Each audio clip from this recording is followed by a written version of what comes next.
Bueno, Marina Zaglietti es doctora en Ciencia Política por la Universidad de Belgrano, es licenciada en Sociología por la Universidad de Buenos Aires, miembro consejero del Consejo Argentino de Relaciones Internacionales, CARI, coordinadora del Grupo de Estudios Africanos, Países Árabes y Medio Oriente en el CARI, especialista en Teopolítica de Medio Oriente, docente de seminarios en la Universidad Católica Argentina, conferencista en temas de su especialidad y consultora en Medio Oriente en diversos medios de comunicación masiva.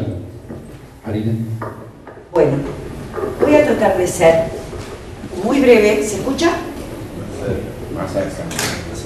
Voy a tratar de ser, sí, lo más breve posible para explicar cuál es la situación que deriva en la actualidad y que se inicia, y yo la voy a tomar desde la caída del Imperio Otomano.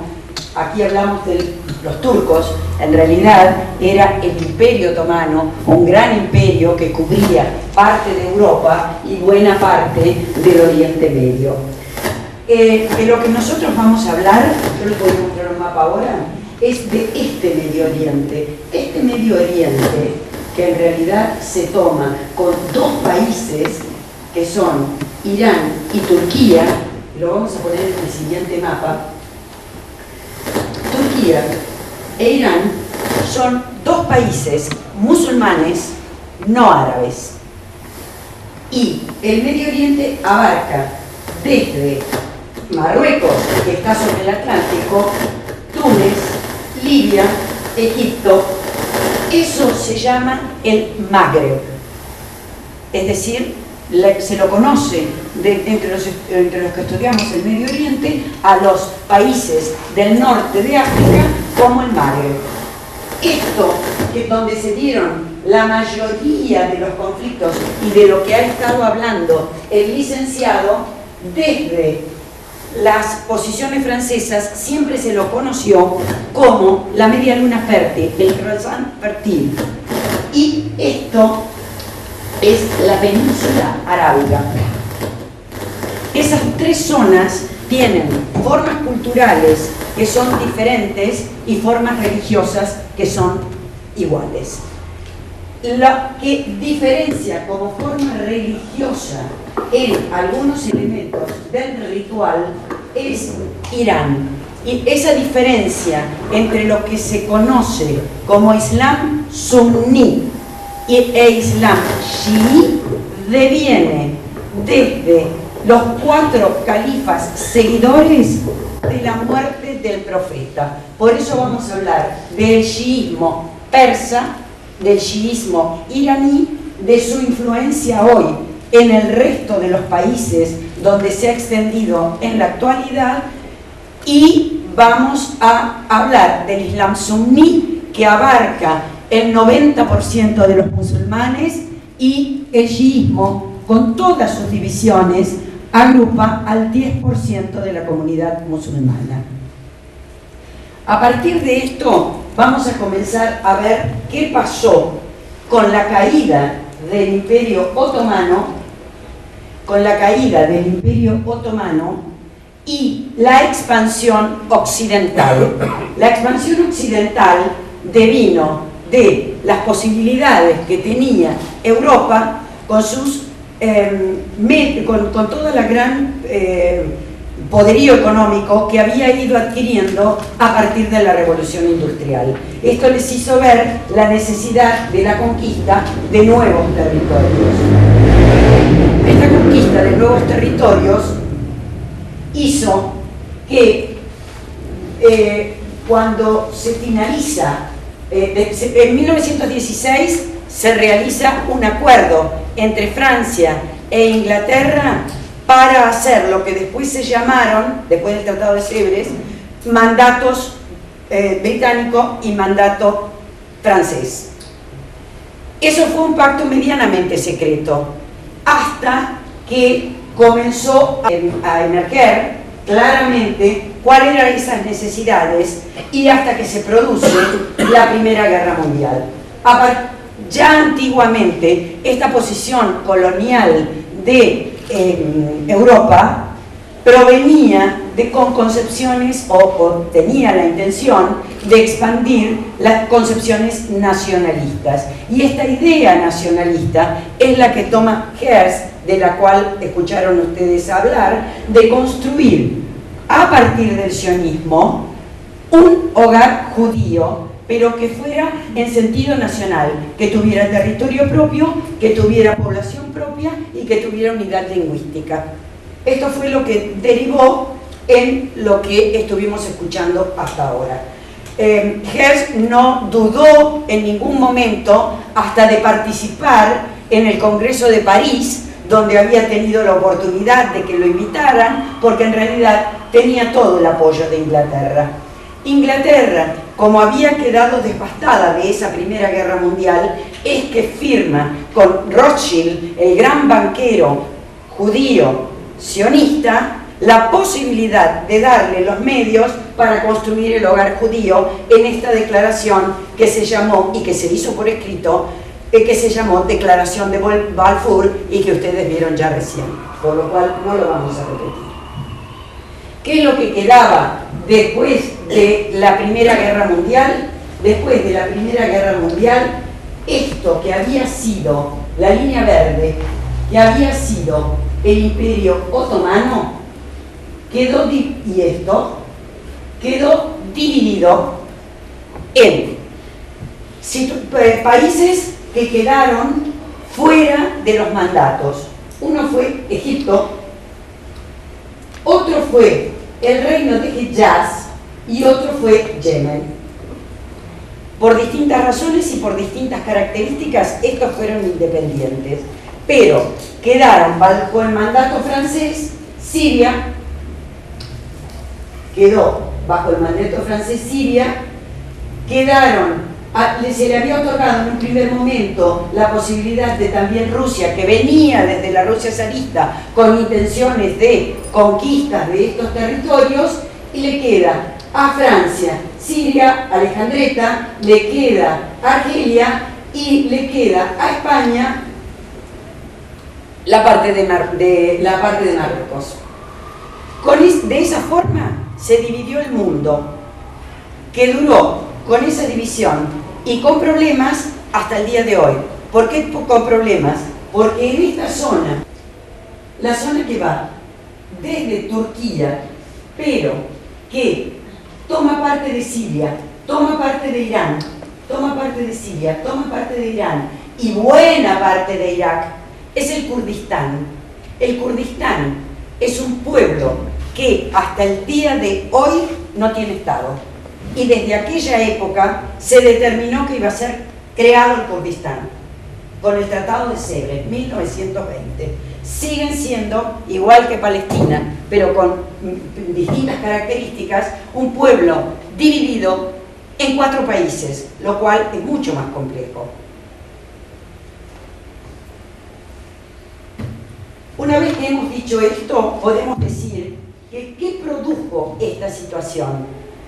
Tenemos que aclarar que estos movimientos, estos hechos, produjeron 2 movimientos en el orden social y político. En el orden social y político, los dirigentes se aliaron, por un lado, a posiciones modernistas y, por otro lado, a posiciones conservadoras. Y esto se desarrolló a través... Nosotros ya hemos hablado de esto y vamos a entrar a hablar de la confrontación de ideales. Este va a ser mi desarrollo de tema. La confrontación de ideales. ¿Por qué hablamos de la confrontación de ideales? Porque el ideario nacionalista o con ideas nacionalistas y el ideario conservador se inicia mucho antes que caiga el Imperio Otomano y con la posibilidad de que las clases o los grupos con mayores posibilidades se formaran en Europa. Entonces, desde ese momento comienzan, y en el siglo XIX, además, en los lugares de Siria, volvemos a poner el mapa, en Siria, en Egipto, lo vemos, ¿no? Egipto queda aquí, en Egipto, en Siria y en el Líbano, se produce un movimiento que se conoce como la Nakda. La Nakda quiere decir renacimiento, y la Nakda, que tiene influencias hasta el día de hoy por sus características intelectuales, se divide en la salafilla, salaf y los modernistas. La salafilla, les pido que lo recuerden porque ustedes deben leer en los diarios que los grupos islamistas, radicales, yihadistas son salafistas. La idea del salafismo, como salaf quiere decir la vuelta a los antepasados, y la vuelta a los antepasados, y por eso como organizaciones salafilla, el grupo que cree en ese pensamiento. La salafilla fue tomada en Arabia Saudita a fines del siglo XIX, y luego más tarde por los hermanos musulmanes. Y más tarde, lo veremos en otro momento, más adelante, cómo fueron derivando sus posiciones hasta mantenerse en la situación salafista del día de hoy. Los hermanos musulmanes nacieron en 1928, pero en realidad eran una organización del orden social, pero que tenían una gran organización y mucho se discutió si tenían o no una rama armada. Pero también hay que decir que la hermandad musulmana originaria de Egipto con Hassan al-Banna no es una idea que salió solo en Egipto, también se dio en otros lados, como por ejemplo Maududi en Asia o bien en el norte de África. Estos movimientos que pretendían que esta invasión les había distorsionado su propia identidad y que ellos trataban de alguna forma de unirse a esto, debían unirse o desde una posición conservadora o de una posición de la modernidad. La posición conservadora es la que después se encarna en movimientos sociales y políticos, que es la salafilla. Y los modernistas dieron lugar a los nacionalismos laicos, y la caída del pensamiento del nacionalismo laico hasta encontrarnos otra vez con lo que hoy se conoce como islamismo. Durante algunos años la prensa le dio muchas características y les decía fundamentalismo islámico. En realidad es islamismo la palabra que corresponde. Es esta necesidad de la vuelta al pasado lo que a ellos les hace considerarse como islamistas. Es distinto Islam que islamista. Islam es una religión, islamistas es una posición política que dirime sus cuestiones dentro del campo político, que hizo una reapropiación del lenguaje religioso a los fines de expandirse como lo ha hecho a partir de los años 80. Vemos entonces ahora cómo las capas conservadoras y las capas que se aliaron con las clases urbanas tuvieron estos distintos pensamientos que se enfrentaron inclusive en luchas civiles, en cambios de gobierno, en los cuales no nos vamos a detener demasiado, y sobre todo en la situación entre guerras, donde los cambios de gobierno y los asesinatos y la violencia fue muy severa. Vamos a pasar a la Segunda Guerra Mundial. Durante la Segunda Guerra Mundial nosotros vamos a ver estos puntos, que algunos ya los vimos, que es la intervención de quiénes son los que participan a partir de la Segunda Guerra Mundial, el establecimiento de relaciones entre los países de la región árabe, cómo Gran Bretaña envía a Estados Unidos porque no puede solucionar el conflicto con Israel, cómo la ONU toma una resolución y se crea en esta primera parte, vamos a ver, hasta la creación de los Estados Árabes. ¿Qué es lo que pasó con esto? Entre 1942 y 1943, en el centro de Medio Oriente se dieron enormes conflictos, porque siguieron los que venían desde la década anterior. Con la Segunda Guerra Mundial, la estructura de poder en el mundo, como todos sabemos, cambió. Y esa estructura de poder vemos cómo se reflejó en la política de Medio Oriente. A partir de la finalización de la Segunda Guerra Mundial, sabemos que el mundo geopolíticamente se conoce como el mundo bipolar, o desde el punto de vista de la historia se conoce como el mundo bipolar, donde queda dividido con alianzas, por un lado Estados Unidos y por el otro lado la Unión Soviética. ¿Cómo incidió esto en Medio Oriente? Uno de los últimos o de los hechos que quedaban de resabio del mandato británico fue las posesiones de Gran Bretaña, que nunca había dejado. La posesión sobre sus intereses económicos, que estaban dados en la zona de Palestina-Israel.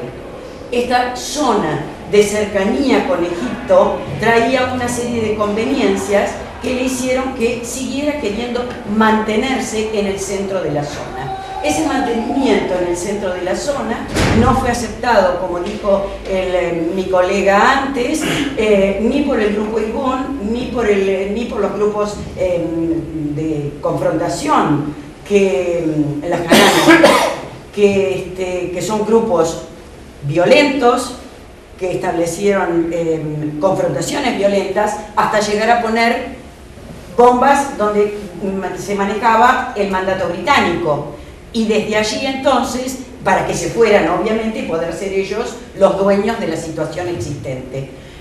Inglaterra, viendo que no podía solucionar el problema, porque además ya a esta altura todo el mundo sabía que Balfour no había sido creado para crear dos estados, ni para crear nada que se pareciera a lo que fuera una Palestina y un Estado de Israel, decidieron que ya no tenía más solución. Y entonces, así como antes había ido a la Sociedad de las Naciones, que era lo que regía el mundo después de la Primera Guerra Mundial, ahora rige las Naciones Unidas, y entonces Inglaterra lo lleva a Naciones Unidas.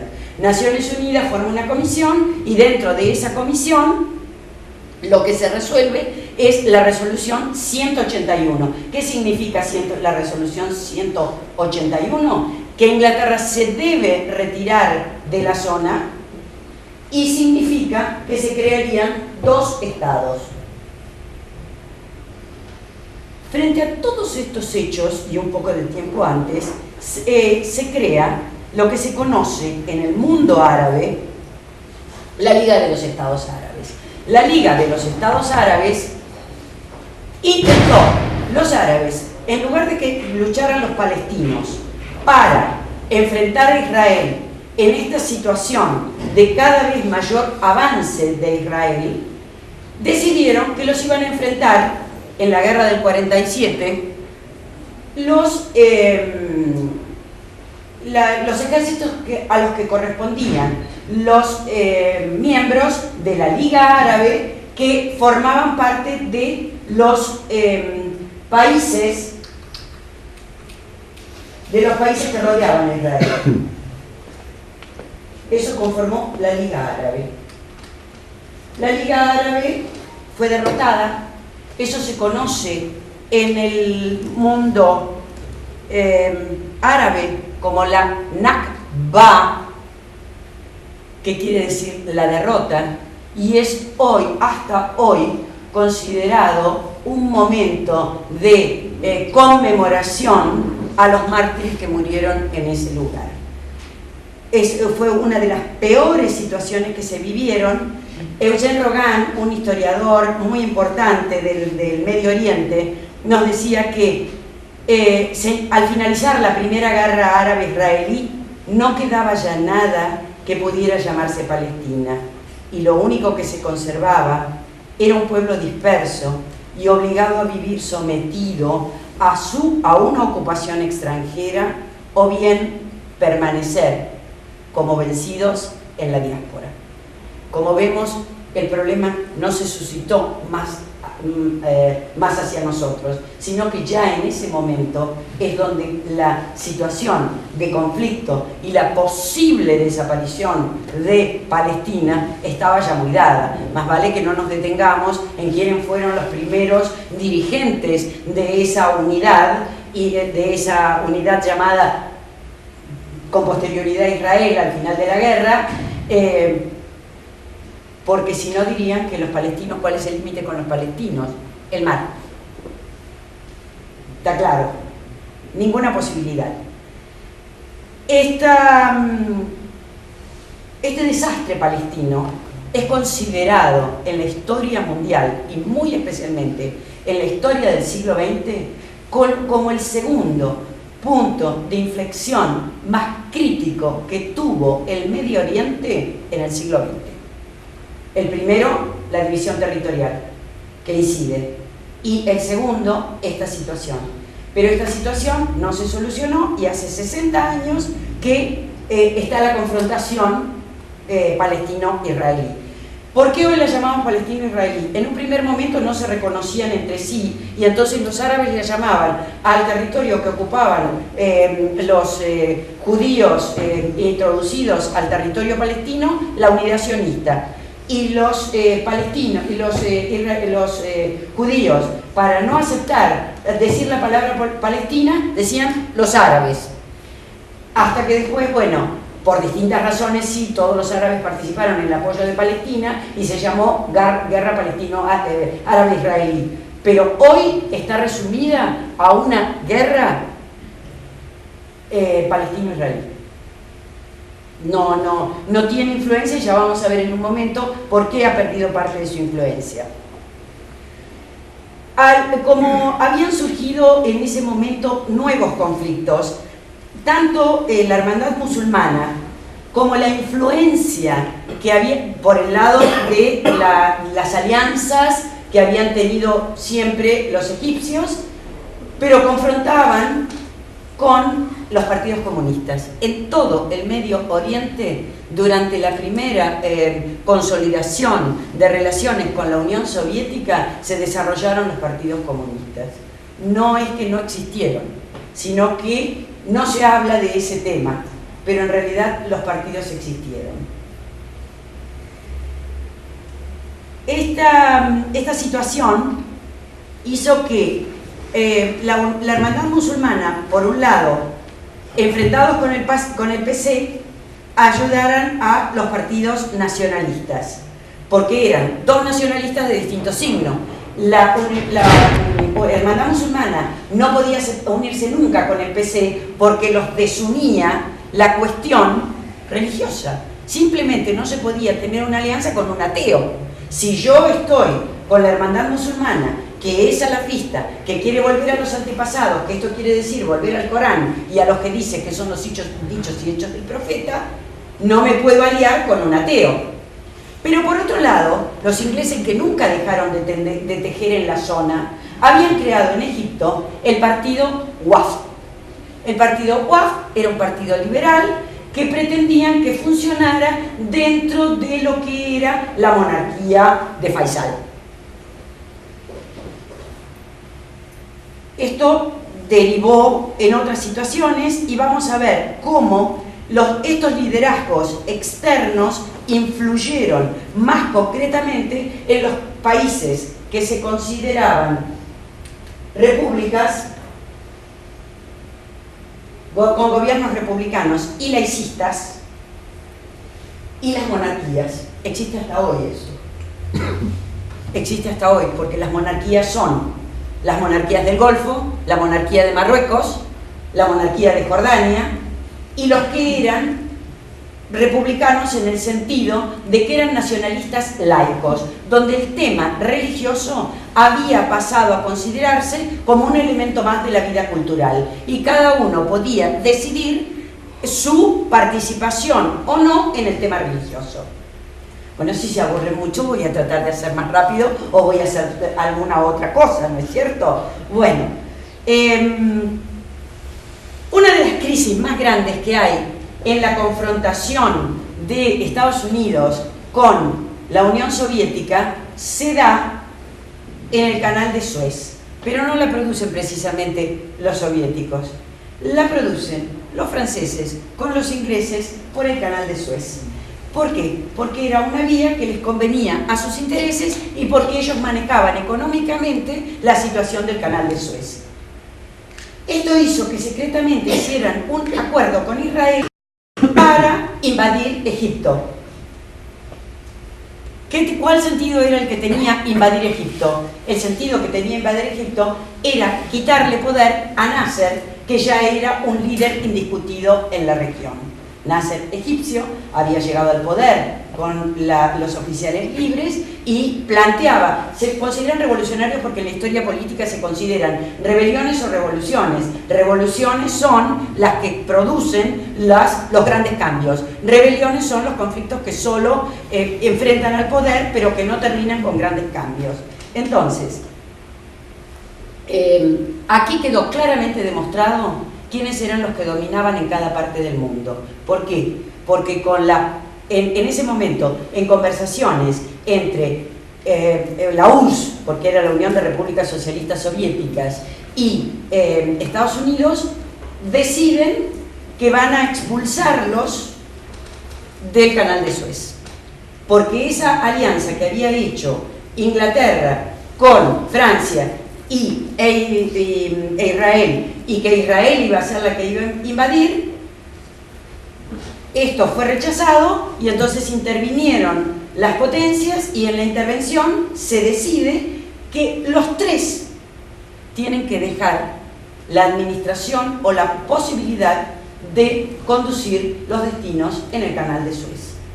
Porque a partir de ese momento es el límite entre quiénes son los países que defienden las grandes estrategias regionales y quiénes son los países de segundo orden. Los países de segundo orden siempre son los locales, y los locales habían sido Israel y Egipto, que habían luchado por este tema.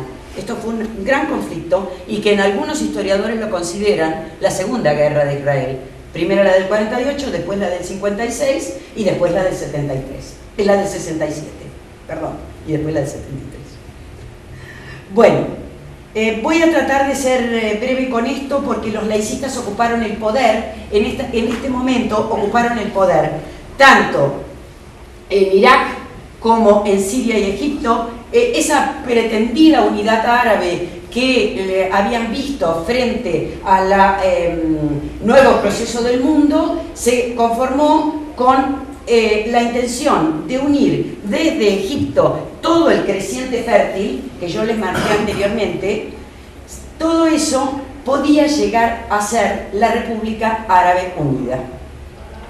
Esto no se llegó a dar, primero porque Irak, que fue el adalid de la defensa británica desde su creación y quedó bajo su mandato. Cuando se intentó liberar allá por la década del 30, tampoco lo pudo hacer. Quedó bajo dominio inglés.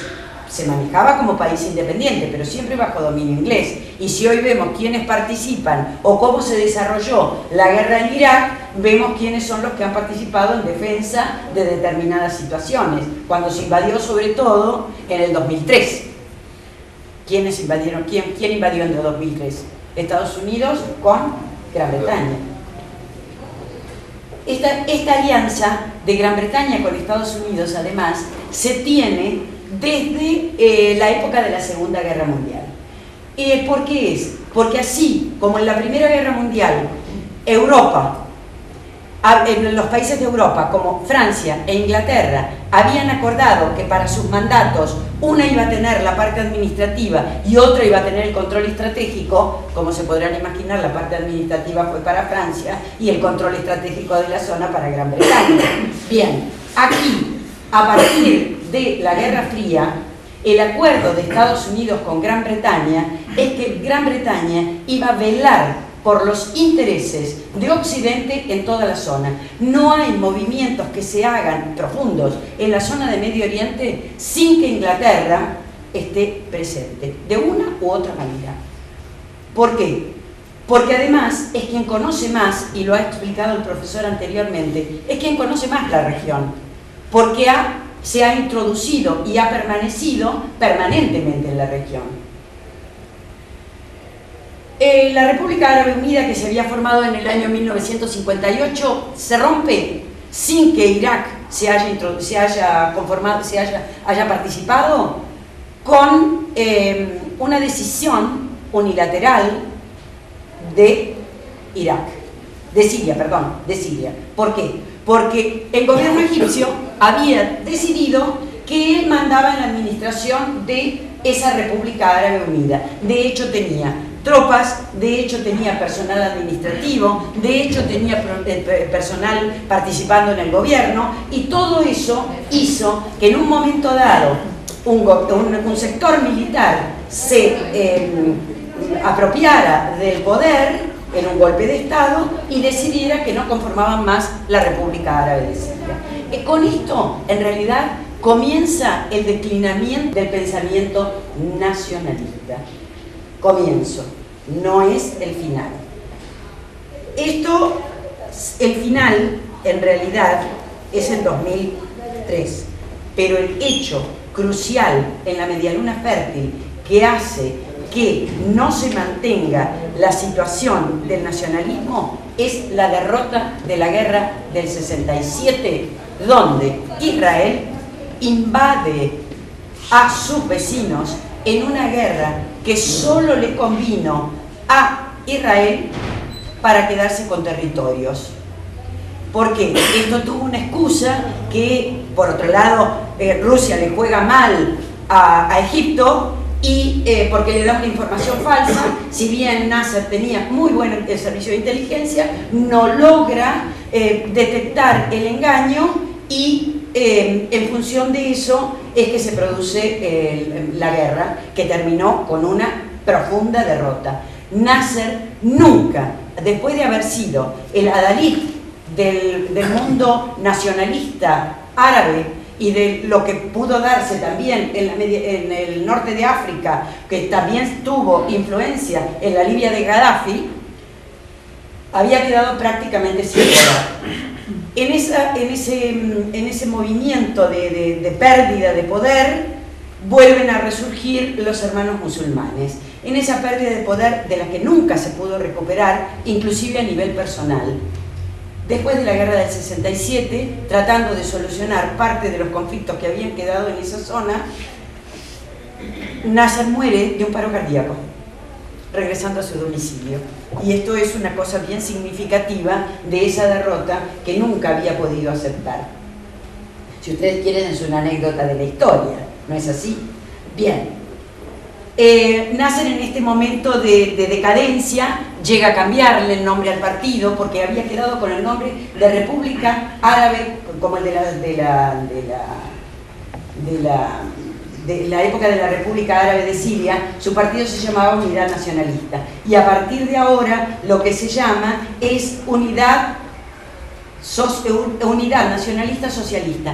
Adquiere el socialismo porque solo lo va a aplicar en el orden económico, es decir, en la administración por parte del Estado de todo lo que como se dieron los nacionalismos en todas partes del mundo. Y va a aplicar la administración del Estado con un concepto nacionalista, pero solo en lo económico. Era socialismo en lo económico, islam con la concepción laica y nacionalista con la concepción de todos los nacionalismos. Este ensamble no dio demasiados resultados. Muere Nasser, lo sucede Sadat. Sadat intenta, en un momento dado, se produce el hecho mundial que hace que se vuelvan a tratar la posibilidad de devolución de los territorios con acuerdos diplomáticos entre los países que habían sido vencidos en la guerra del 67. Jordania había firmado desde el principio, y Egipto firma con Sadat en 1971 en que también le cambia el nombre al país, queda más aliado por otro lado, sus alianzas en ese momento estaban resquebrajadas, y se pasa a llamar República Árabe de Egipto. En ese momento creo que me quedé perdida acá en el... Era República Árabe Unida. Sí, no, pero estamos hablando ahora de este tema. Yo concluí con el tema de la muerte y con el tema de que Egipto había permanecido llamándose República Árabe Unida y pasó a llamarse luego República Árabe de Egipto. El arreglo con Jordania fue el primero que se hizo, no fue aceptado, y el segundo arreglo que se hace después de la guerra del 67 es con Sadat. En los acuerdos de Sadat por el tema del Sinaí no fueron aceptados, y Sadat, en un gran despliegue de un desfile militar, es muerto por un miembro de la Hermandad Musulmana. La Hermandad Musulmana siempre participó en política, siempre fue una organización social de extrema organización, de salud, de educación, de asistencia social, pero nunca dejó de participar algunos de sus miembros en cada uno de los movimientos políticos que asumieron el gobierno. Nunca dejaron de hacerlo. Lo que no concedían, lo que no podían adquirir era el manejo del poder. Bueno. Tenemos entonces la muerte de Sadat. A Sadat lo sigue Mubarak. Mubarak estuvo 40 años en el poder, y eso a su vez trajo el replanteo de los últimos años. En ese momento, en ese contexto, dentro de los hermanos musulmanes, y viendo por segunda vez la pérdida de una guerra frente a los israelíes, empiezan con un sector de ellos, porque otros siempre han sido islamistas para conseguir el poder por la vía democrática, un sector de ellos con el más importante pensador para los movimientos yihadistas actuales, que se llamó Said Qutb, y que se enfrentó en los últimos años de Nasser, se enfrentó con Sadat por su posición, porque su posición era de un contradiscurso del nacionalismo. Él planteaba que los nacionalismos no expresaban la verdadera posibilidad de alcanzar el reino de Dios, porque ellos planteaban, digamos, lo sacralizado por los nacionalistas era lo político, y lo sacralizado por los islamistas es lo divino. Entonces, esa confrontación hacía que unos iban a llegar al gran cambio por la revolución y los otros iban a llegar al gran cambio, pero siempre con la iluminación de aquellos preceptos divinos. En un momento dado, y después de muchos encarcelamientos, Said Qutb es ejecutado, es enjuiciado y ejecutado. Pero antes de eso había proclamado y diseminado su pensamiento, que decía que la única forma de llegar a alcanzar esa situación de paz y reino, de tranquilidad en el Medio Oriente, era a través de la yihad.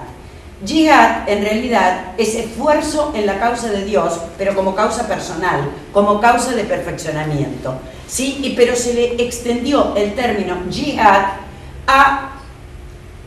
para hablar de la guerra. No se habla de esto, pero no se habla como yihad, pero se toma el término como yihadista de yihad. Hay que conseguirlo por intermedio de la violencia. ¿Por qué? Porque otra vez vuelve a resurgir el enfrentamiento entre los que consideraban que el acceso al poder se podía dar por la vía de la violencia o por las vías del orden constitucional.